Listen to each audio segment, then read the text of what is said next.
Okay, this quiz has a bunch of stuff stuck together, all right? So we're just going to go through bit by bit. It's our review of stuff from the whole class, really.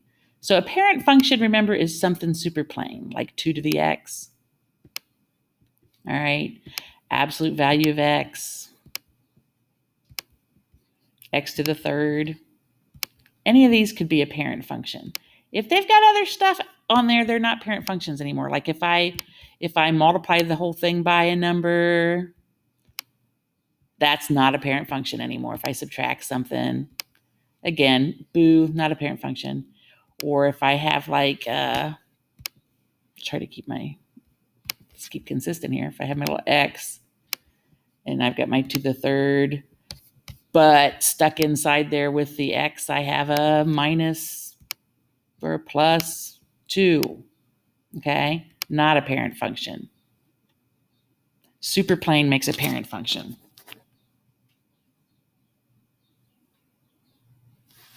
Okay. How would you describe the difference between the graphs? Let's talk about reflection. So I'm going to draw an axis. Isn't that beautiful? Okay. A reflection over the line y equals 1, that's not like a standard thing. They just had to have 4 answers, so they stuck that in there. Okay.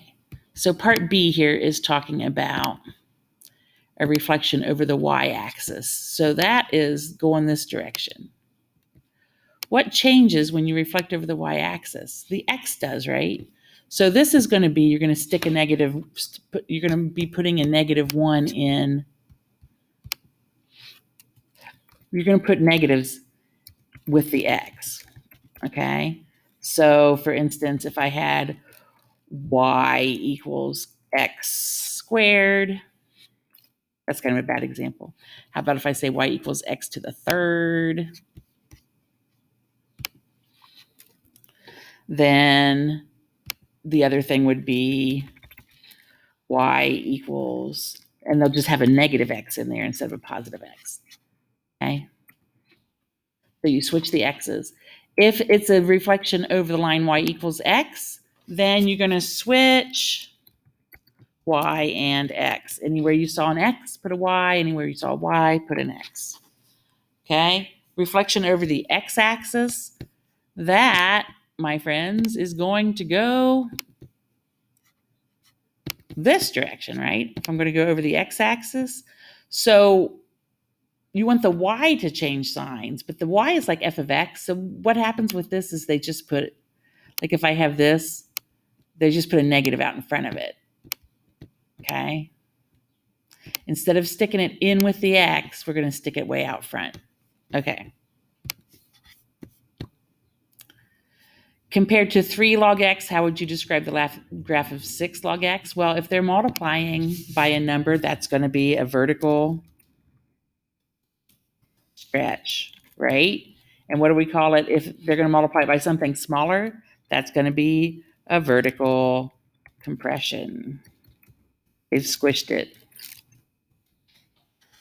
Okay? Look at this graph. It's a transformation. The red one's a transformation of the blue one. F of x is the blue one, okay? What happened? Well, they just moved it up. See how it's the exact same shape? It's just moved up. So the 1/4 has to do with how steep it is. That's not changing. The 3 to the x is the parent function. That's not changing. But instead of subtracting 6 right here, they've scooted it up. I would say up 4, right? So plus 4. If it's hard to tell whether it's plus 4 or plus 3 or whatever, it's multiple choice, and they're only going to give you one choice that makes sense. How does this relate to the parent function? I got a little typo. Hang on a second. This dude right here was not supposed to quite be in there. Okay. How does it relate? Okay, it went up 5 because of the plus 5 on the end. It compressed